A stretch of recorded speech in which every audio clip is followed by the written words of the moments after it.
안녕하세요. 옛 이야기입니다. 옛 이야기의 사연을 여러분들에게 읽어드릴 DJ 유진입니다. 구독과 좋아요는 채널 운영에 큰 힘이 됩니다. 꼭 부탁드리며 저는 여러분들의 댓글도 모두 읽고 있으니 댓글도 많은 참여 부탁드립니다. 그럼 오늘의 사연 바로 시작할게요. 시간이 흐르지 않는 것 같았어요. 주어진 시간이 공평하다고 했지만 저에게만은 그렇지 않은 듯 했죠. 시간이 흐르면 괜찮아질 거야. 지나고 나면 별일 아닌 과거가 될 뿐이야.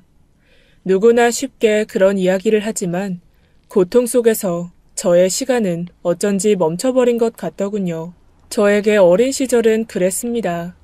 매일 어른이 되게 해달라고 빌었고 때리지 말아달라고 울었으며 다시는 깨어나지 않기를 기도했죠. 술을 잔뜩 먹고 들어온 아버지는 늘 잠든 저를 깨우는 것으로 시비를 걸기 시작했습니다. 일어나면 자신을 반기지 않았다는 이유로, 일어나지 않으면 버릇이 없다는 이유로, 자식 교육을 똑바로 시키지 않았다는 이유로 어머니와 저를 때렸죠. 사실 이유는 무엇이든 상관없을 겁니다. 그냥 그 사람은 그랬어요. 항상 화가 나 있었죠. 당신, 바람난 거 내가 모를 줄 알아? 바람? 그래, 바람났다. 그럼 어쩔 건데? 내 돈 보고 접근해서 빌어먹고 사는 주제에 감히 남편한테 언성을 높여? 맞아 볼래? 그래, 때려봐. 어차피 때릴 거잖아. 그래, 버릇 고치려면 맞아야지. 어머니는 결국 더 버티지 못하고 집을 나가셨습니다. 12월 24일 유난히도 추웠던 그날, 아직도 저는 그날을 생생하게 기억해요. 어머니도 알고 있었겠죠. 어린 저를 아버지 곁에 두고 가면 안 된다는 걸 말입니다. 하지만 여자 혼자서는 아이를 키우며 살 수 없다고 하더군요. 치맛자락을 꽉 잡은 채 손가락을 하나씩 억지로 떼어내면서 고개를 내저어 보이는 어머니. 검붉은 색으로 부풀어 있는 어머니의 눈에서는 눈물 한 방울도 나지 않았습니다. 골목 사이를 빠른 걸음으로 사라지는 어머니는 아버지의 폭력에서 그리고 저에게서 도망치려는 것처럼 보였죠. 어린 제가 맨발로 집 앞에서 울고 있었지만 절대로 돌아보지 않았습니다. 그 흔한 절 데리러 오겠다는 말 한마디 없었죠. 희망 하나도 남겨두지 않았어요. 야, 너네 엄마 어딨어? 너 알지?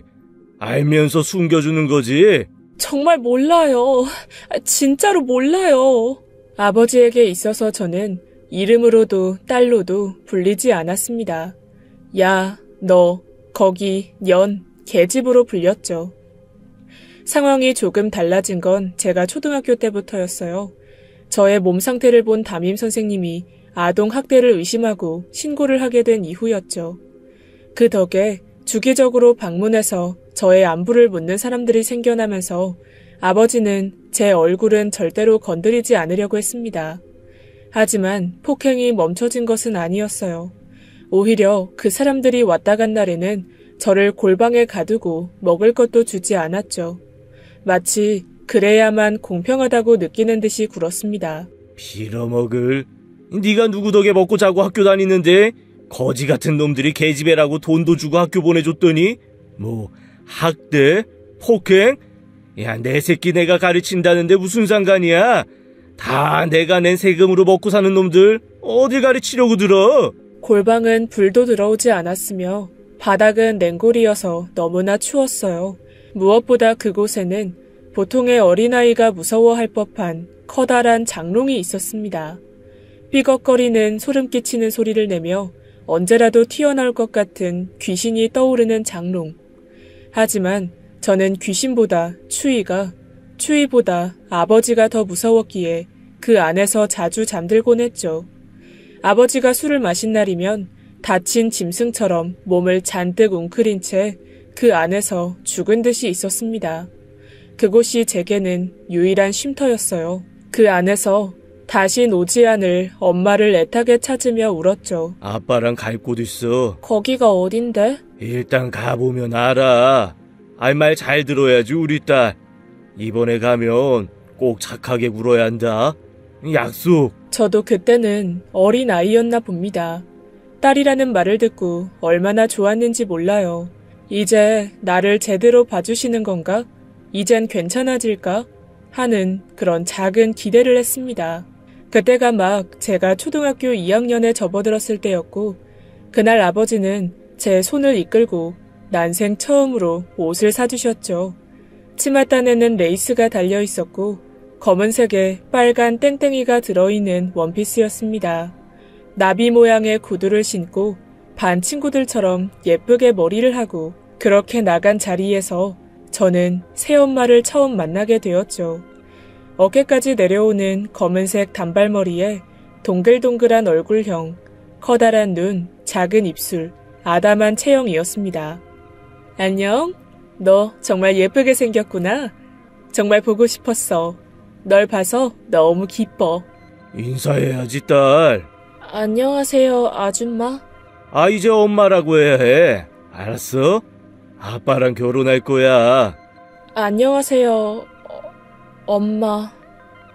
전 어설프게 인사를 했죠. 아니야, 불편하면 아줌마라고 해도 되니까 편하게 부르렴. 처음부터 그 여자가 싫었어요. 호호호 하는 그 웃음소리도 싫었고 가식적으로 제 몸을 쓰다듬는 것도 싫었죠. 아버지가 늘 입버릇처럼 말하던 돈을 보고 접근한 여자라는 걸 대번에 알았습니다. 맞아요. 저희 집은 가난하지 않았죠. 아버지는 고위 공무원이었고 꽤 잘 사는 편에 속했습니다. 그래서 아버지는 이런 식으로 몇 번 여자를 소개해줬어요. 하지만 그 끝이 좋았던 적은 한 번도 없었죠. 아버진 결국에 돈을 보고 접근했다는 결론을 내리곤 했습니다. 하지만 그 여자와는 정말 결혼까지 하더군요. 저는 이에 대한 반발심이 생겼죠. 아줌마가 제 방에 있는 옷 버렸어요? 혹시 낡은 티셔츠 말이니? 여기저기 찢어져 있기에 혹시 중요한 거야? 그거 우리 엄마가 입던 옷인데 그걸 왜 버려요? 이를 어쩐담? 미안해. 난 그것도 모르고. 그러니까 내 방에 들어오지 말라고요. 일부러 그랬죠. 절대 그런 거 아니야. 하도 낡아서 그냥 생각이 없었어. 미안해. 내가 금방 버린 곳에 다시 가서 찾아볼게. 당장 가서 찾아와요. 어린아이의 오기랄까 고집이랄까 전혀 소중하지 않았던 어머니의 낡은 옷을 버렸다는 이유로 제 반항은 본격적으로 시작되었어요. 단순히 어머니의 자리를 그 여자가 가지고 가는 게 싫었습니다. 어머니는 매일 맞고 살았는데 그 여자는 웃는 게 싫었죠. 그냥 모든 게 싫었다고 해도 무방했습니다. 제게 잘해주는 것도 싫었고 맛있는 음식을 먹이는 것도 끔찍했죠. 저는 점점 못된 아이가 되어가고 있었어요. 마치 아버지의 폭력적인 부분을 대신 채우려는 듯 교묘하고 악랄하게 새엄마를 괴롭히기 시작했습니다. 화장품을 변기에 담아놓기도 하고 귀걸이나 목걸이를 숨겨놓기도 했죠. 그러다가 들키면 무조건 빌었습니다. 아이라는 아직 어리다는 권력을 이용해서 울고 떼를 쓰며 용서를 바란 거죠. 그저 아버지 귀에만 들어가지 않으면 전 아무래도 상관없었어요. 어느 날 그 여자가 물었죠. 넌 왜 이렇게 날 미워하는 거니? 전 어깨를 으쓱하며 대답했어요. 아줌마는 엄마가 아니니까요. 맞아, 엄마는 아니야. 진짜 엄마를 대신할 순 없겠지. 그래도 난 너랑 친하게 지내고 싶어. 그것도 안 될까? 아빠 돈 보고 접근한 주제. 뭐? 너 어디서 그런 못된 말을 배운 거니? 그 여자는 파랗게 질린 채 제 양손을 잡고 흔들었죠. 나요.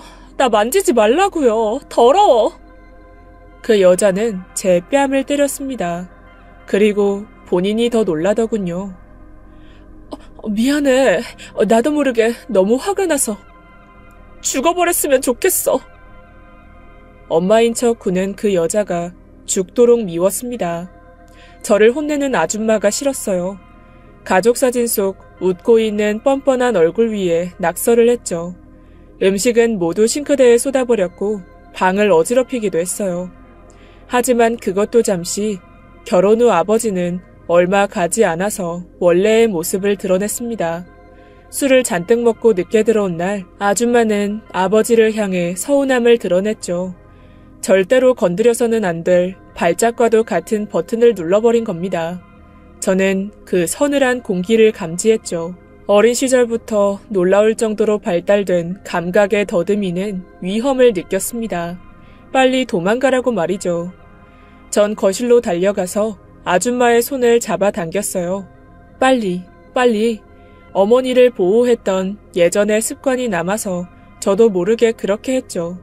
이에 놀란 그 여자는 저를 보았고 동시에 아버지의 커다란 손이 아줌마의 얼굴을 스쳤습니다.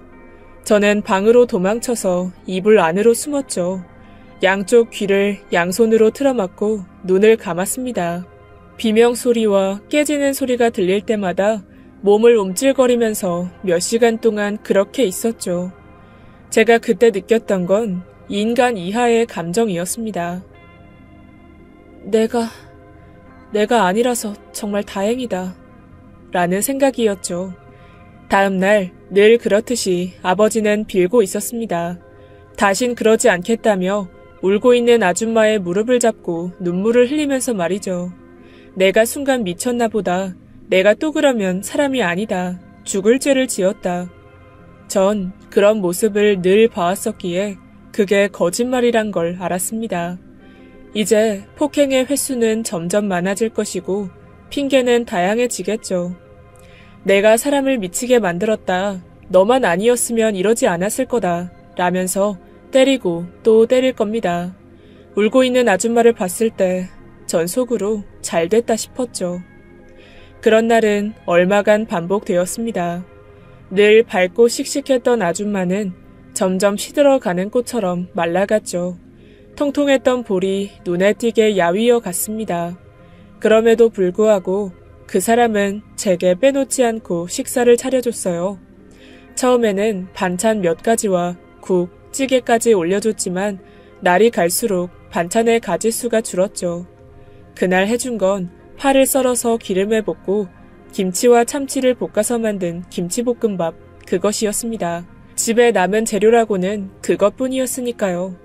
아버지는 예전에 저희 어머니에게 했던 것처럼 어느 날부터 아줌마에게 생활비를 전혀 주지 않았습니다. 돈이 있으면 다른 생각을 하고 바람을 피운다는 본인만의 궤변을 내세우면서요. 제가 밥을 먹는 걸 가만히 보고 있는 아줌마의 눈빛에는 이전과 같은 생기가 없었습니다. 흡사 죽은 생선과 같은 그 눈동자, 저희 어머니가 도망치기 전날과 똑같았죠. 어쩌면 떠나겠구나 하는 생각이 들었어요. 막상 그 아줌마가 집을 나간다고 생각하니 두렵더군요. 분명 싫은 사람이었지만 그런 사람마저 없다면 제가 아버지의 폭행을 홀로 견뎌야 했으니까 말입니다. 그건 싫더군요. 저 참 못됐죠. 최악인 거 저도 알아요. 하지만 그땐 그랬습니다. 그래서 파를 먹지 못했던 저는 그걸 억지로 씹어 삼켰죠. 이전 같았다면 파를 하나하나 골라내며 툴툴거렸을 저였지만 그러지 못하게 했더군요. 목이 막혀오고 혀 끝에서는 파 조각이 느껴졌지만 억지로 삼켰죠. 너 김치볶음밥 좋아하는구나? 전 대답 대신 고개를 작게 끄덕였습니다. 그게 아줌마와 함께 살게 된 뒤에 처음으로 접시를 비운 날이었죠. 딱 1년 만의 일이었습니다. 그리고 바로 그날 저는 아버지의 손에 질질 끌려나와 거실에서 두드려 맞았죠. 이유는 성적이 좋지 않다는 거였어요. 이제까지 단 한 번도 관심을 주지 않던 성적을 들먹이며 저를 때리기 시작했죠. 아버지는 천천히 허리띠를 푸셨습니다. 그리고 그걸 오른손에 칭칭 감았죠. 저는 반사적으로 머리를 보호하며 맞을 준비를 했어요. 그런데 그때 아줌마가 제 몸을 감싸 안았습니다. 난생 처음으로 누군가에게 보호를 받아봤기에 사람의 온기가 굉장히 당황스러웠어요. 짝짝 하는 때리는 소리에 저는 가만히 아줌마를 봤죠. 눈을 질끈 감고 있는 그 사람의 얼굴, 떨리는 몸과 손, 그럼에도 저를 놓지 않고 잡고 있더군요. 처음이었습니다. 왜냐면 저희 어머니는 그러지 않았거든요. 제가 맞고 있어도 멍한 눈빛으로 허공을 보고 있었을 뿐이었죠. 같은 공간에 있었지만 물과 기름처럼 분리돼 있는 느낌이었습니다. 오히려 울고 있는 어린 여자아이를 방패 삼아 제 뒤에 숨기도 했던 게 바로 어머니였죠. 그런 저를 누군가 처음으로 안아준 겁니다. 그것도 제가 가장 미워하고 증오하던 사람이 말입니다. 그 당시에는 그런 감정이 뭔지 구분이 되지 않았어요. 그저 대체 왜? 하는 의문만 제 머릿속을 둥둥 떠다녔죠. 어른이 아이를 보호한다. 어쩌면 당연한 일이었을지도 모를 그 행동이 제게는 너무나 어색하고 생소했거든요. 제 얼굴 위로 뜨거운 뭔가가 떨어졌죠. 아줌마의 눈물이었습니다. 아줌마, 여기서 나가려고? 전 그날 새벽에 현관을 나서려는 아줌마를 향해 덤덤하게 물었죠. 왜? 아줌마 가지 말까? 안 가면 좋겠어? 가면 좋겠어. 다신 오지 마. 솔직히 가지 말라고 잡고 싶었습니다. 하지만 그렇게 해도 떠날 걸 알았죠. 저희 어머니 역시도 그랬으니까 말입니다. 주저하는 그 여자의 발목을 잡고 늘어지고 싶은 걸, 입을 크게 벌리고 아이처럼 울고 싶은 걸 꾹꾹 참아가며 아무렇지 않은 척했죠. 현관문이 닫혔고 인기척도 사라졌어요. 그때 저는 처음으로 후회했습니다. 적어도 고마웠다고 말할 걸 그랬다고. 전 그렇게 다시 혼자 남겨지게 되었죠. 그렇게 시간이 흘러 저는 중학생이 되었습니다. 온 몸에 멍이 들어서 여름에도 긴팔을 입고 다니는 어둡고 삐뚤어진 아이로 자랐죠. 나쁜 친구들과 어울렸고 술도 마시고 담배도 피웠습니다. 그리고 제 인생에 그 친구들이 전부였죠. 야, 너 담배 피냐? 제 가방을 뒤져 담배를 찾아낸 아버지가 소리를 꽥 질렀습니다. 안 피워요. 정말요. 그냥 친구가 잠깐 맡아달라고 해서. 손 내놔. 손이요? 제가 머뭇거리자 아버지는 제 오른손을 낚아채듯 잡고는 코를 댔죠. 그와 동시에 제 몸은 뒤로 나가 떨어졌습니다. 귀에서는 삐 하는 이명이 들렸어요. 이미 아버지의 눈은 반쯤 돌아 있었죠. 씩씩거리면서 허리띠를 푸는 걸 보고 저는 아버지를 밀치고는 집을 빠져나왔습니다. 달리고 또 달렸어요. 다리는 소리 없는 비명을 질러대고 숨은 턱까지 찼지만 상관없었죠. 마침내 달리는 걸 멈췄을 때 아무것도 신지 못한 발에서는 피가 흐르고 있었습니다. 추운 겨울 맨발로 뛰쳐나와 유리 조각이 박힌 것도 모르고 그 상태로 달린 것이었죠. 저는 그 자리에 주저앉아 눈물을 터뜨렸습니다. 그런데 얼마 지나지 않아 제 몸 위로 따뜻한 뭔가가 덮는 느낌이 들었죠. 고개를 들어보니 아줌마였습니다. 겉옷을 제게 덮어주며 다친 제 발을 살피고 있었죠. 아줌마? 이야기는 일단 나중에 하고 병원 먼저 가자, 어? 치료를 받고 저는 아줌마의 집으로 가게 되었습니다. 저희 집에 비해서는 굉장히 초라하고 작은 원룸이었어요. 침대도 없었고 낡아 빠진 이불을 겹겹이 대어 잠을 자야 됐죠. 그런데 저는 그곳에서 3일 내내 잠을 잤어요. 마치 오랜 시간 잠을 자본 적이 없는 사람처럼 자고 일어나서 밥을 먹고 다시 잠이 들었습니다. 제가 안정을 찾았을 쯤에 아줌마는 제게 자신과 함께 살자고 말했죠. 저를 오랜 시간 동안 기다렸답니다. 홀로 남겨진 제가 너무 걱정돼서 집 앞을 서성이면서 저를 기다렸다고 하더군요. 그날도 저를 발견하고 뒤쫓아 온 거였죠. 평범한 아이였다면 분명 이런 아줌마에게 기대어 울면서 고맙다고 이야기했겠지만 저는 아니었습니다. 감동도 기쁨도 없었어요.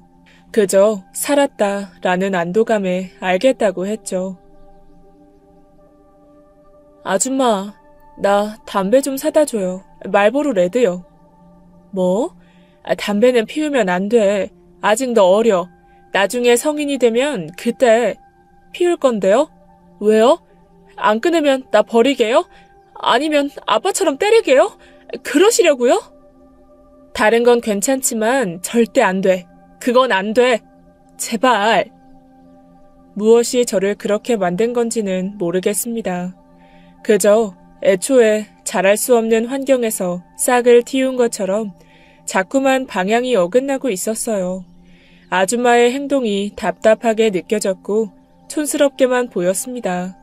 아줌마의 친절은 맞지 않는 옷을 입은 것처럼 불편해서 자꾸만 삐뚤어지기 시작했죠.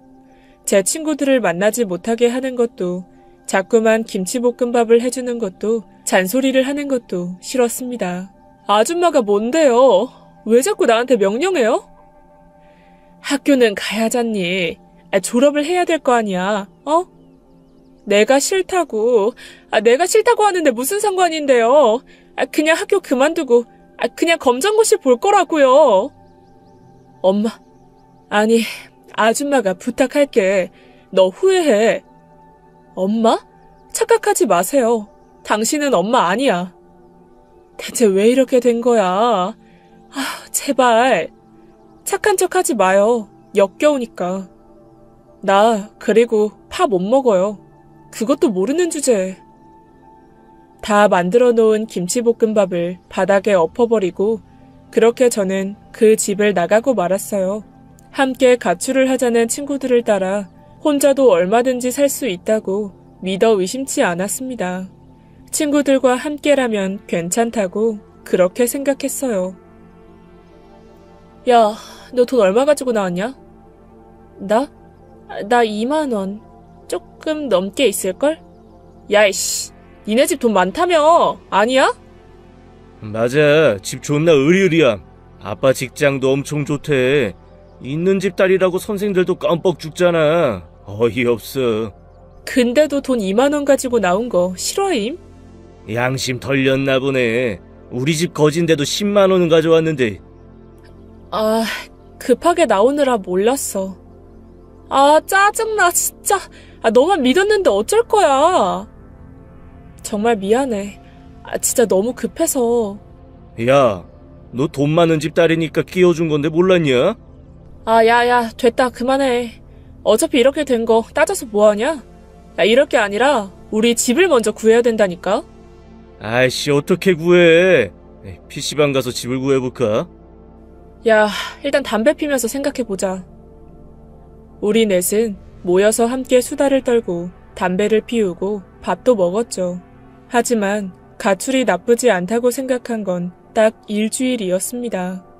그 안에 저희가 가지고 온 돈은 거의 바닥을 드러냈기 때문이었어요. 우리 넷은 PC방에서 쪽잠을 청하다가 청소년 이용 불가 시간이 되면 쫓겨나서 거리를 떠돌았고 24시 개방되어 있는 맥도날드나 커피숍을 전전하면서 살아야 했죠. 그곳에서도 직원들에게 발각되면 나가야 됐기 때문에 2층으로 된 곳에서 따로 떨어져 눈을 피해 숨어 있었고요. 백화점의 화장실에는 따뜻한 물이 나왔기 때문에 그곳에서 머리를 감았습니다. 잠은 지하철 화장실, 공원의 공중 화장실, 아파트 비상계단에서 청했죠. 딱 2주가 되었을 때부터 배를 곪기 시작했습니다. 길게는 3일, 보통은 하루 정도 굶었고 거리 여기저기를 떠돌면서 누군가 피우다 버린 담배를 돌려 태우고 어린 아이들의 돈을 빼앗기도 했죠. 하지만 그건 역시 쉽지 않았습니다. 결국 겨울이 올 때쯤에 저희는 한 가출 모임에 들어가게 되었죠. 지금은 가출팸이라고 부르는 것이 그때도 존재했어요. 가출팸이란 저희와 같은 어린 가출 청소년들이 모여 사는 모텔이나 원룸을 뜻합니다. 그곳은 20대 중후반의 남자가 운영하고 있었고 꽤 많은 원룸을 관리하고 있다고 하더군요. 좋은 목적이고 온전히 갈 곳이 없는 어린 아이들을 데리고 있는 거라고 했지만 실상은 아주 달랐습니다. 싫어요. 절대로 안 해요. 야, 너 양심 없다. 그냥 하는 척만 하는 거잖아. 조건 만남 하는 척하고 돈만 받아내면 된다니까? 저는 고개를 강하게 저었죠.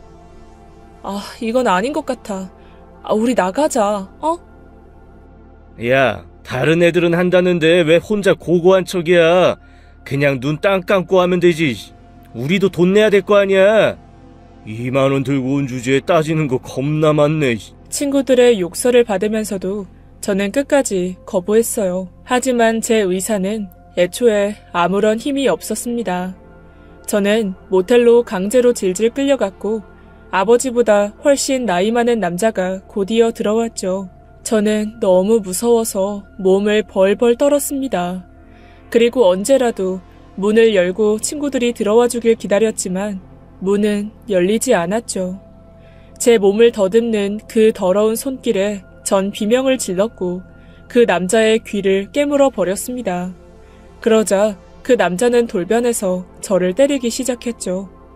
하지만 전 이미 폭행에 익숙해져 있었기에 아무런 충격도 받지 않았어요.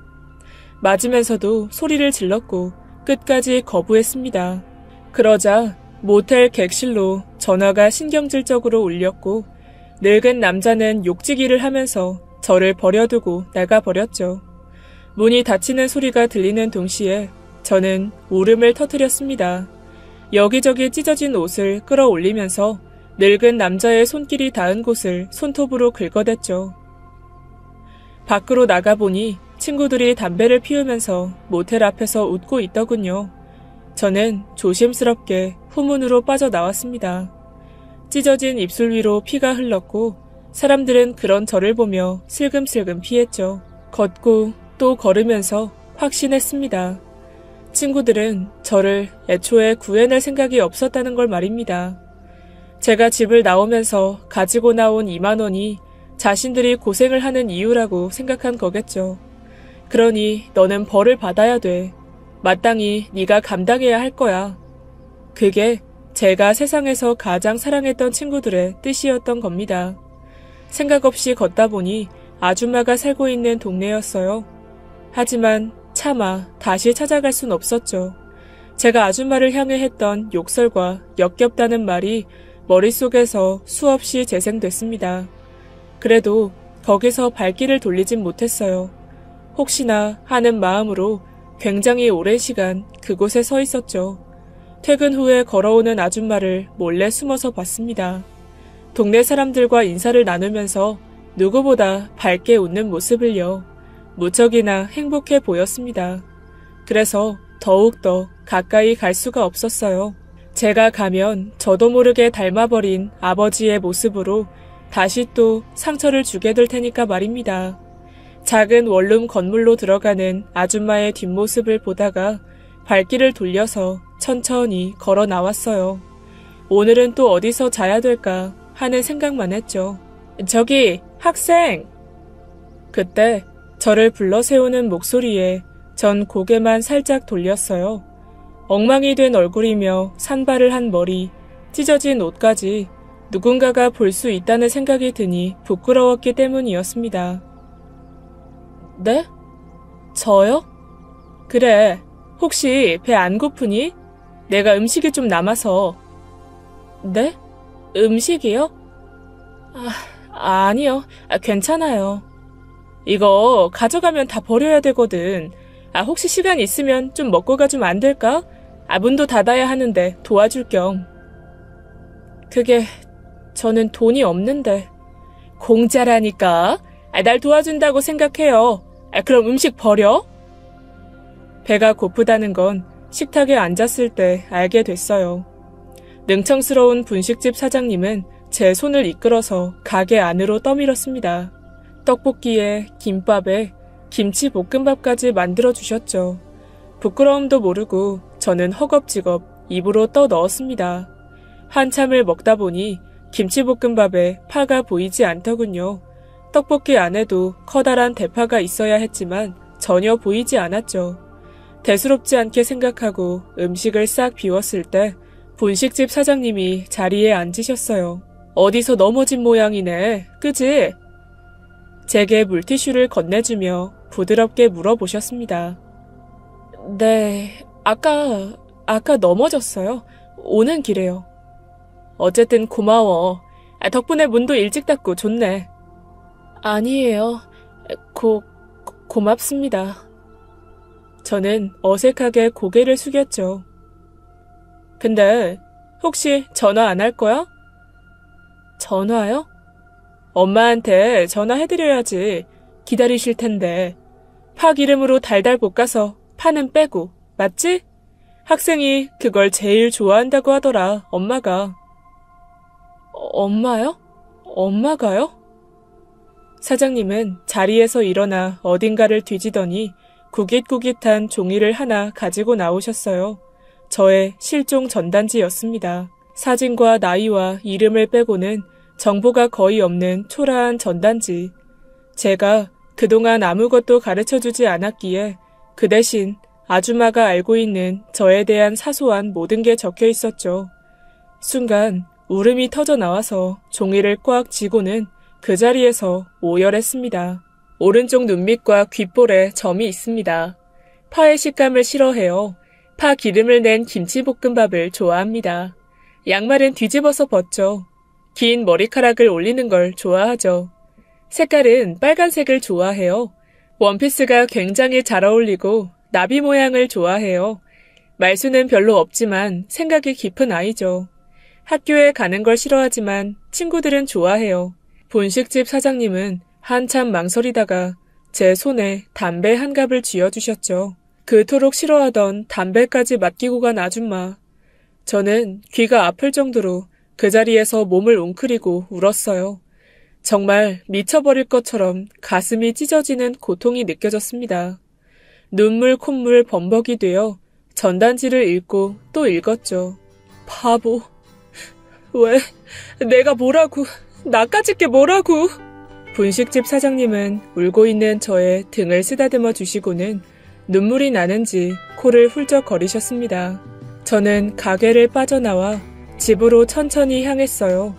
하지만 이내 불 꺼진 창문을 보고 걸음을 멈췄죠. 건물 앞에 앉아 떨리는 손으로 담배를 한 개비 꺼내어 입에 물고는 라이터를 당겼습니다. 하지만 손이 떨리고 눈물이 차올라서 계속 켜지지는 않더군요. 저는 입에 물고 있던 담배를 다시 담뱃갑에 넣어놓고 계단을 타고 올라갔고 문을 작게 두드렸습니다. 자고 있을 거라고 생각했죠. 그런데 문이 벌컥 열렸어요. 아줌마는 저를 확 끌어안고 눈물을 흘리셨습니다. 기다렸다고, 너무 많이 기다렸다면서요. 저도 알고 있었습니다. 그 사람이 저를 사랑한다는 걸 말이죠. 가족이라는 울타리로, 핏줄이라는 이름으로, 자식이라는 소속으로 그 어떤 연결고리도 없지만 온전히 저를 사랑한다는 걸 말입니다. 태어나서 한 번도 사랑받지 못해서 사랑을 받는 법도 모르던 못된 꼬마아이를 진심으로 사랑해준 나의 어머니, 열이 펄펄 끓는 나를 들쳐업고 병원까지 달려간 나의 어머니, 머리를 빗겨주며 세상에서 가장 예쁜 아이라고 말해준 나의 어머니, 아버지의 폭력 속에서도 작은 몸으로 나를 감싸준 나의 어머니. 엄마, 미안해 엄마. 내가 정말 미안해 엄마. 괜찮아. 내 딸, 엄마가 너무 보고 싶었어. 엄마를 그리워한 지 벌써 7년이라는 세월이 지났네요. 전 이제 결혼도 했고 아이도 생겼습니다. 남편과 상의 끝에 아이를 입양했죠. 꼭 저와 닮았어요. 하루하루 아이가 예쁘게 커가는 걸 봅니다. 이제는 엄마가 된다는 게 얼마나 어려운 일인지 이제 조금 알 것 같아요. 아이가 2살, 그리고 제가 엄마로 산 것도 2살이라는 건 말이죠. 엄마가 제게 해줬던 것처럼 저도 열심히 해보려고요. 엄마도 멀리서 절 보고 계시겠죠? 저도 늘 엄마를 그리워하고 또 기억합니다. 엄마가 준 사랑이 아직도 따뜻해서 저 행복하게 잘 살고 있어요. 엄마를 만난 건 제 인생에서 가장 큰 행운이었습니다. 엄마에게 받은 사랑 제 아이에게 또 저를 필요로 하는 누군가에게 베풀며 살게요. 세상에 하나뿐인 나의 어머니 권정숙 씨, 이제 곧 겨울이 오네요. 예전에는 그 겨울의 기억이 그렇게나 싫었는데 당신이 있을 때 제 겨울은 너무나 따뜻했던 것 같아요. 엄마, 너무 보고 싶고 사랑하고 감사합니다. 지금까지 옛 이야기였습니다. 끝까지 함께 해주신 여러분 진심으로 감사드리며 저는 내일 이 시간 다시 돌아올게요. 감사합니다.